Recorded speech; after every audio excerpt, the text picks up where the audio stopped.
Hey guys, how are you doing? It's your girl D Okwani, and as you can see from the title and my excitement, I finally got the job, guys. I finally got it. Just hold on 1 second. I want to be sure that my mic is working. Let's see. Yes, it's working. So I finally got a job as a data engineer at a university, and I am so excited. The university here in the UK, one of the major ones, and my joy knows no bounds. If you haven't seen my one of my past videos, anyway, I'm just going to link it somewhere up here where I was complaining about being jobless for about 3 months. It was really getting to me, and yeah, God finally came through. I finally got the job. I got the job about I think 3 weeks ago, but I was trying to get my visa sorted and just kind of do like onboarding. And, I just wanted to wait till like all of that was done before I made this video. But let's get straight into it. I know you guys are dying to hear what I did differently and just how I got the job. So let me start.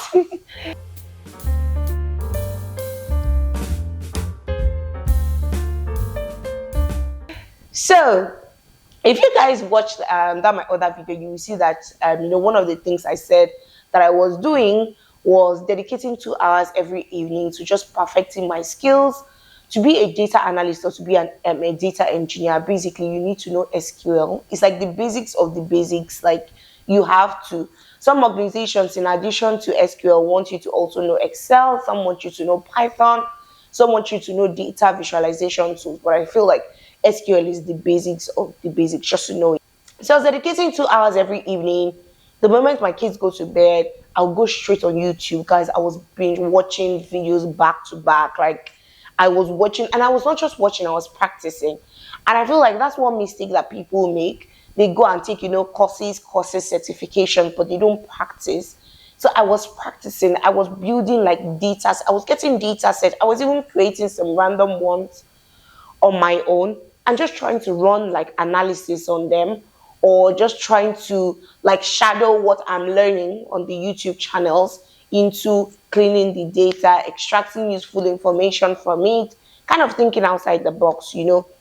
At some point, I even went ahead to like learning Excel, just so that, because I feel like Excel is one of like the data analysts, will I call it tools or languages that I've kind of put at the side.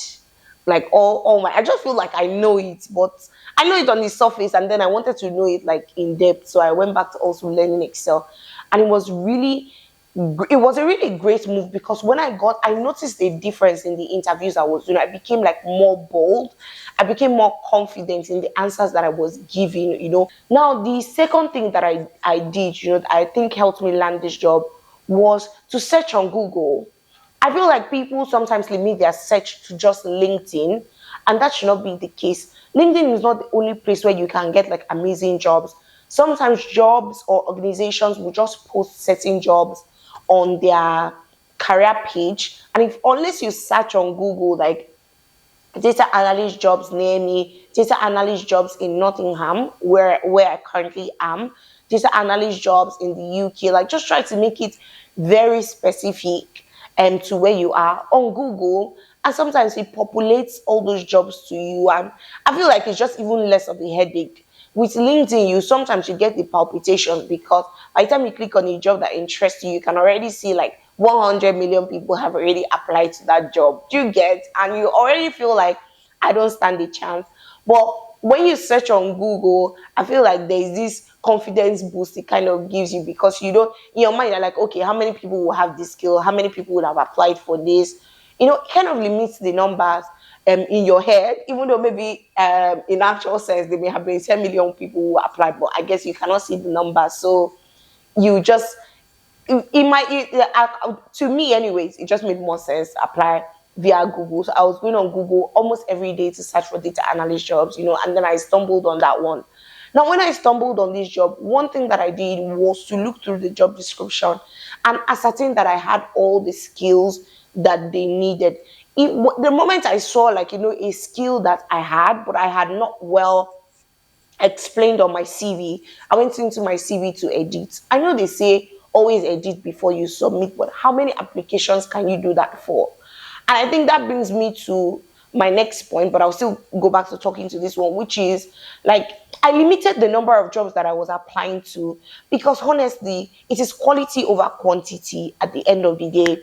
If you're applying to 10, maybe 20 or 30 jobs in a day, it becomes tiring, it becomes stressful. Why not limit that to five and focus your energy on making sure that the five that you're applying to, you have the skills that it actually needs you to have, and you have tailored your CV or cover letter specifically highlighting yourself as the best person for the job.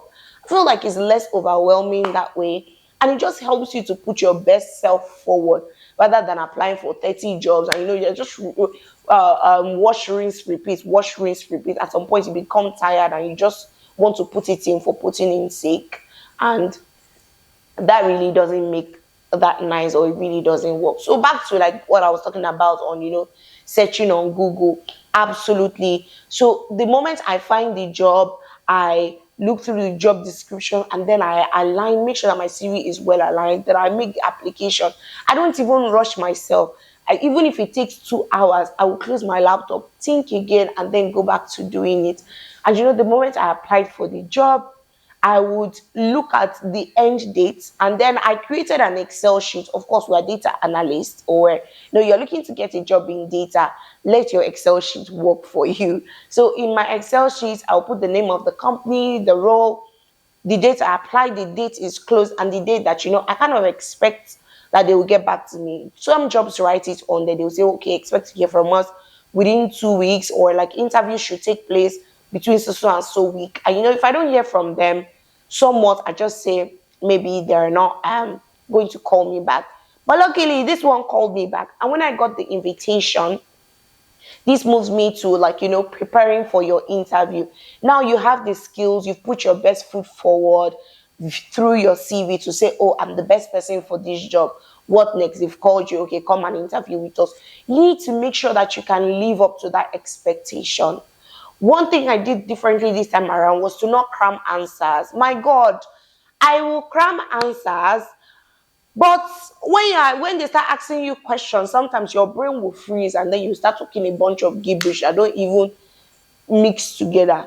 So what I did was to make sure, look through that job description again and come up with like 1, 2, or 3 questions that I think they can ask.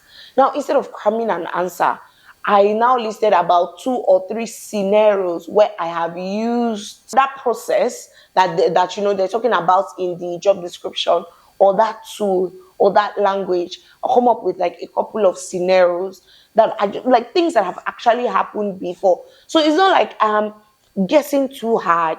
And then I had an interview book. So I had a book specially dedicated for interviews where I will write things down just in a way that it gives me pointer.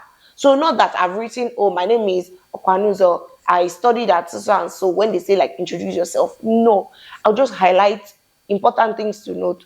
Talk about yourself, talk about your achievement, talk about, just like that.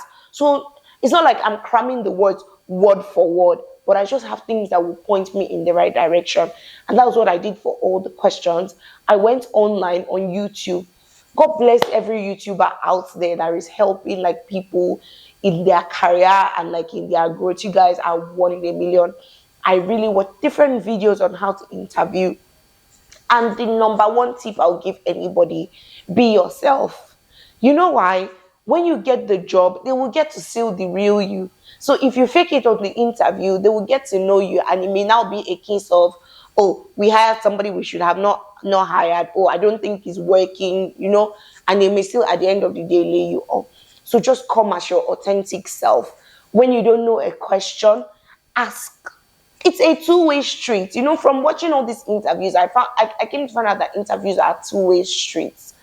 You want to impress them, but they also want to impress you. They want to put their best foot forward and show you that their company is a great and an open place to work. I've heard people that say, oh, sometimes even though they're trying to find a job, the company will offer them a job, but because of maybe some of the red flags they saw during the interview, then they would decline and say, oh, they are not going forward with it. So I went in with that mindset that, I'm putting my best foot forward. I'm going to be my authentic self. If I don't know the answer to a question, I will ask. and I will speak slowly. Trust me, when you speak slowly, now don't draw your words, but speak slowly. It gives your brain enough time to think so that your mouth can catch up. But if they just ask you a question and just say, oh, absolutely. So they did it before you know. You're saying things that you're not supposed to say. You've left the context of the question and all that. Just speak, slowly, and make use of your brain. Let your brain remember all that you've done during your, the back end interview prep. Now, on the interview day itself, I've already even jumped. I started talking about the interview day, but like on the interview day, like some of the tips I've already said. Be your authentic self. They're also trying to impress you too, but also dress nice. There's a saying that you are how you address is how you'll be addressed. Dress nice. I know that we are people in tech. It's easy to just want to put on a t-shirt and a casual jeans. Nobody's going to judge you by your dressing either way. But you want to put on something, I would say business casual. You don't want it to be, I'm not saying go and put on a t-shirt and a tie and a suit. By all means, if that's what you like, absolutely. But don't be too casual. Don't go there looking like I'm coming here to chat with my buddies, even though, yes, that's your personality and that's what you're comfortable wearing. Just go there, dress like, oh, I can be casual, but I also understand that when work needs to be done, it needs to be done. So that's why I like business casual. So it helps to give you a good appearance, and just like I said, once people see you, how you dress is how you will be addressed. So just help them to gain a certain perspective of you. Because trust me or not, like people judge you sometimes based off how you dress. I guess yeah. So that's basically about how I got that job. So I finished from the interview being myself, dressed well, and then at the end of the interview, guys, ask questions. Ask questions, guys. Don't forget to ask questions. I've been in interviews where, it's final stage and then they'll say things like, oh, do you have any questions for us? I'll be like, oh no, I already asked during the second stage. Guys, even if you're in stage 6, which I don't advise you to be in, like any interview that is more than 2-3 stages, I'm done with that. Ask questions at the end of the interview. Ask questions that show that you're interested in the company. You're interested in the project that they are working on. If possible, carry a notepad and a pen and ask questions. And when they are telling you answers, pretend to jot something down or actually jot something down, if it's useful to you. This past interview, or for this job, I got, like I said, amazing team members. I met people who have a blockload of experience, and so when they were giving me like the questions I had prepared down, just get insight into how they work, what they would have done differently starting their career, if it can be of help to me. I did take some very interesting notes down that I'm using in my life now, not just in my career but in my life overall. So you might get helpful tips from asking questions at the end of the interview. So yes, I think that's another thing that I did differently. I asked questions. I didn't say no, I didn't have a question. I actually asked a question and they were very happy to answer.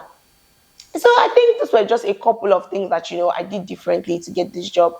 And finally, if you're a person of faith, which I am, I prayed. I'm not even going to put God aside and say that, after doing all the wonderful things that I did and all the preparations that I did, that God did not play a factor. I actually prayed, during that time period that I really wanted the job. It was at an amazing organization. It was for a position that I was very interested in, so I prayed concerning it and I just asked God to direct my step and to just make sure that the interview was easy for me. And it all went well. And just like, I think 3 days later or 2 days later, I got a call to say, oh, they would like to offer me the job, my start date, visa, updates, and just things like that. So yeah, I guess guys, that has brought us to the end. I hope I was not just rambling up and down, but that you've been able to pick one or two things. So I'd just like to encourage everybody out there, if you're still searching, just hold on tight. Your job is definitely coming. If you have any questions that you would like to ask me, about the interview process, more about, finding a job, please just drop it in the comment section below and I'll be more than happy to answer your questions. And before I forget, guys, please, if you haven't liked shared, and subscribed to my channel, please do. I love you guys. Bye.